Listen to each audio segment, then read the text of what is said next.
নমস্কার বন্ধুরা, আমি মন্দিরা। আজ আমি কবি শামসুর রহমানের বাংলা ভাষা উচ্চারিত হলে কবিতাটি আবৃত্তি করব। আমার আবৃত্তিটি যদি ভালো লাগে তাহলে অবশ্যই একটি লাইক, কমেন্ট এবং শেয়ার করে দেবেন এবং আমার চ্যানেলটি সাবস্ক্রাইব করে আমার পাশে থাকবেন।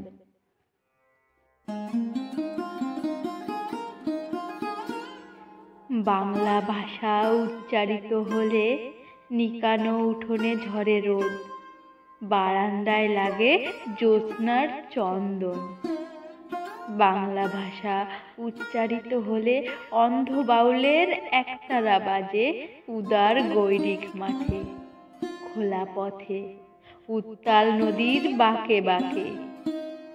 নদীও নর্তকী হয় যখন সকালে নতুন শিক্ষার্থী লেখে তার বাল্য শিক্ষার অক্ষর। কাননে কুসুম কলি ফোটে, গোড়াখালের বাঁশি হাওয়াকে বানায় মেঠো সুর। পুকুরে কলস ভাসে, বাংলা ভাষা উচ্চারিত হলে চোখে ভেসে ওঠে কত চেনা ছবি। মা আমার দোলনা দুলিয়ে কাটছেন, ঘুম পাড়ানিয়া ছড়া কোন সে সুদূরে।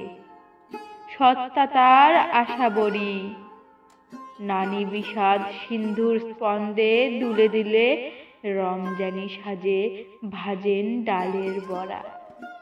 আর 21-এর প্রথম প্রভাত ফেরি অলৌকিক ভোর।